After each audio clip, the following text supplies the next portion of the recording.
వాస్తవంగా తెలంగాణ రాష్ట్రంలో వేళ్ల మీద లెక్కబెట్టగలిగిన జాతీయ స్థాయి నాయకులలో వెంకటస్వామి గారు ఒకరు. ఈ ప్రాంతం నుంచి జాతీయ స్థాయిలో పివి నరసింహారావు గారు, ఆ తర్వాత జాతీయ స్థాయిలో ఆ గుర్తింపు ఉన్నది కాకా వెంకటస్వామి గారికి. అలాంటి కాకా వెంకటస్వామి గారి జయంతి వర్ధంతి అధికారిక కార్యక్రమంగా నిర్వహించడం అనేది ఏ పార్టీ అధికారంలో ఉన్నా ప్రభుత్వాల యొక్క బాధ్యత. సరే, గతంలో ఉన్నవాళ్ళు మరి కాకను కాంగ్రెస్ పార్టీ కోణంలో చూసినరో లేదా వాళ్ళ ఉద్దేశంలో కాకా గారిని ప్రజల నుంచి దూరం చేయాలన్న ఆలోచనలో నాకు తెలియదు. ఏది ఏమైనా వారి జయంతి వస్తుందని నాకు తెలియంగానే చీఫ్ సెక్రటరీ గారిని పిలిచి ప్రభుత్వం గతంలో తీసుకున్న నిర్ణయం ఏ విధంగా ఉన్నది, ఈరోజు మనం ఏం చేయాలని సమీక్ష చేసి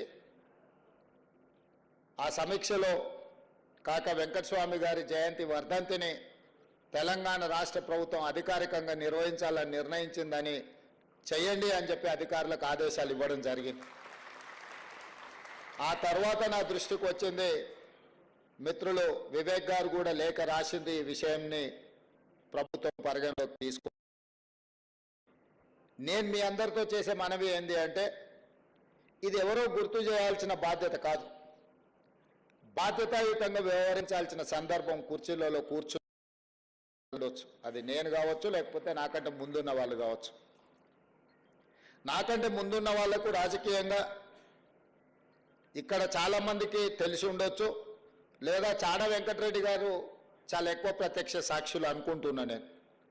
2004 ఎన్నికల సందర్భంగా ఆ రోజు బలంగా ఉన్న తెలుగుదేశం పార్టీని ఎదుర్కోవాలి అని అంటే కాంగ్రెస్ పార్టీ ఎన్నికలకు వెళ్లే సందర్భంలో డాక్టర్ వైఎస్ రాజశేఖర రెడ్డి గారి పాదయాత్ర తర్వాత తెలంగాణ, ఆంధ్రప్రదేశ్ రాష్ట్రాలలో ఒక అద్భుతమైన వాతావరణం కాంగ్రెస్ పార్టీకి అనుకూలంగా మారింది.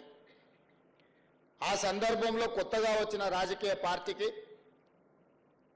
పెద్దగా ప్రాతినిధ్యం లేకపోయినా తెలంగాణ అంశానికి ఉన్న ప్రాధాన్యతను దృష్టిలో పెట్టుకొని తెలంగాణ రాష్ట్రం అనే ఆలోచన, తెలంగాణ రాష్ట్ర ఏర్పాటు ప్రక్రియ మరుగున పడకూడదు, ఇది భవిష్యత్తుకు ఉపయోగపడాలి అని ఆ రోజు కాకా వెంకటస్వామి గారు ప్రణబ్ ముఖర్జీ గారిని, శ్రీమతి సోనియా గాంధీ గారిని ఒప్పించి 10 సంవత్సరాల అధికారం అనుభవించిన పార్టీకి పొత్తులో భాగస్వాములను చేసి 42 సీట్లు ఇప్పించి 25 ఎమ్మెల్యేలు 5 మంది ఎంపీలను ఇవ్వడానికి కాకానే ప్రధాన కారణం అన్న సంగతి ఆ రోజు ప్రత్యక్ష రాజకీయాలలో ఉన్న వాళ్ళకు కానీ ఆనాడు రాజకీయాలను ప్రత్యక్షంగా పరిశీలించిన వాళ్ళకు తెలుసు.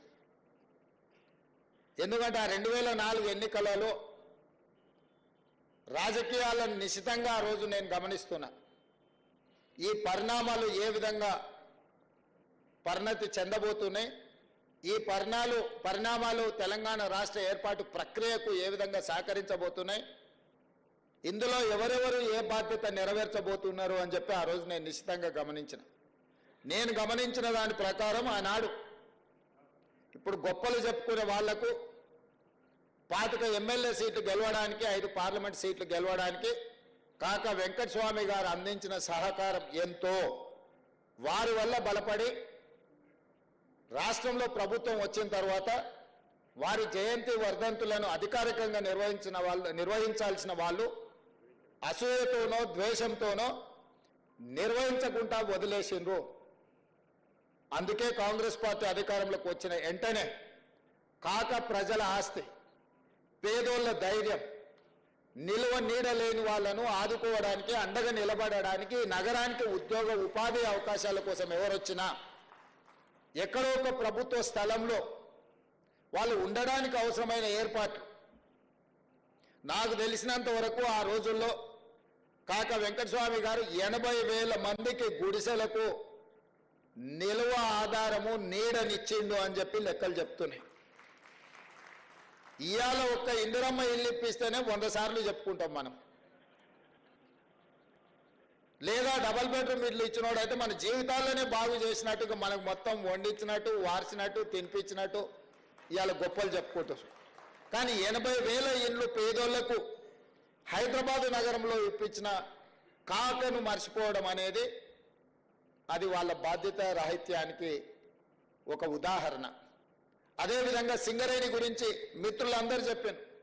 సింగరేణి దివాలా తీసి సింగరేణి మూతపడే సందర్భంలో కార్మికులను ఆదుకోవాలన్న ఆలోచన, కార్మికులను బ్రతికించాలన్న కోరిక, పట్టుదల సింగరేణికి 450 కోట్ల రూపాయలు ఆ రోజుల్లో అప్పు ఇప్పించి సింగరేణి సంస్థను కాపాడి ఇవాళ వేలాది కుటుంబాలు, లక్షలాది మంది ఆధారంగా దాని మీద ఉన్న వాళ్ళని అందరినీ కూడా ఈరోజు వాళ్ళ ఇళ్లలో దీపం ఉంది, ఆ కుటుంబంలో బుక్కడు బువ్వ తింటున్నారు అని అంటే కాకా గారి కృషి అని చెప్పి మనం ఈరోజు మాట్లాడుకోవాల్సిన అవసరం ఉన్నది.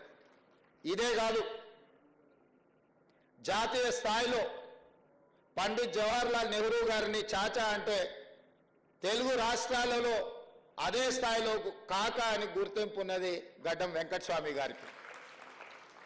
రెండవది, ఎమర్జెన్సీ తర్వాత ఎన్నో విపత్కర పరిస్థితులను ఎదుర్కొని కాంగ్రెస్ పార్టీ తీవ్రమైన రాజకీయ ఒడిదుడుకులను ఎదుర్కొంటున్న సందర్భంలో కాంగ్రెస్ పార్టీ జాతీయ కార్యాలయాన్ని ఎక్కడ పెట్టాలని చర్చ జరుగుతున్నప్పుడు కాకా వెంకటస్వామి గారు ఇందిరాగాంధీ గారి దగ్గరికి వెళ్ళి నా ఇల్లునే కాంగ్రెస్ పార్టీ జాతీయ కార్యాలయంగా మార్చండి అని చెప్పి వారు ఇల్లు ఇచ్చిండ్రు. 1977 నుంచి ఈనాటి వరకు ఆనాడు కాకా వెంకటస్వామి గారి ఇల్లే ఈ రోజుకు కాంగ్రెస్ పార్టీ జాతీయ కార్యాలయంగా కొనసాగుతుందన్న సంగతి ఈడున్న చాలా మందికి తెలవాల్సిన అవసరం ఉన్నది. కాకా వెంకటస్వామి గారికి, ఇందిరాగాంధీ గారి కుటుంబానికి సన్నిహిత సంబంధాలు, కాంగ్రెస్ విధానాలు, సిద్ధాంతాలే కాదు, ఆ కుటుంబం మధ్యలో ఒక బలమైన అనుబంధం ఉన్నది. అదే కాదు, ఈరోజు జాతీయ కాంగ్రెస్ పార్టీ అధ్యక్షుడుకున్న మల్లికార్జున్ ఖర్గే గారు వెంకటస్వామి గారి సమకాలికులు. వెంకటస్వామి గారు ఉన్నత స్థాయిలో ఉన్నప్పుడు వారు కర్ణాటక రాష్ట్రంలో కాంగ్రెస్ రాజకీయాలలో మంత్రిగా ఉన్నారు. ఎప్పుడు వారిని కలిసినా, వారు ఎప్పుడు హైదరాబాద్కు వచ్చినా తప్పకుండా వెంకటస్వామి గారిని గుర్తు చేసుకుంటారు. ఆయన చెప్తారు, अरे मैं हमेशा आता था जी हैदराबाद को, कभी भी आए तो चिकड़पल्ली जाके उनके घर में मैं खाना खा के वहां से निकलते थे. जब मैं गुलबर्गा जाना है तो भी उनके घर पे जाके उनसे मिलकर మీ వాళ్ళ మీ అన్నదమ్ముల ఎవరో నాకు చాలా సంబంధం, కైసా ఉనో అని అంటే నేనన్నా ठीक ठाक है साहब, मगर विवेक साहब तो अपने साथ में नहीं है बोल के बोला मैं. अरे ऐसा कैसे तुम बात करो, मैं बात कर दूं. अरे వెంకటస్వామి గారి కొడుకు మన మీద కోపం ఎట్లా వస్తుంది, బయట ఎట్లా ఉంటాడు, లా ఉస్కో అని నాకు చెప్పిండు. అప్పుడు నేను వివేక్ అన్నాను, సరోజక్కను పోయి కలిసి, వంశీని కలిసి, అయ్యా ఈ కాంగ్రెస్ పార్టీ మీ కుటుంబం మీద కోపం వస్తే బయటకు పోవద్దు, మీరు ఈ కుటుంబంలో ఉండాలి. కాంగ్రెస్ పార్టీ మల్లికార్జున్ ఖర్గే గారు నాకు చెప్పిండ్రు మీతో మాట్లాడి కాంగ్రెస్ పార్టీకి తీసుకురా అని.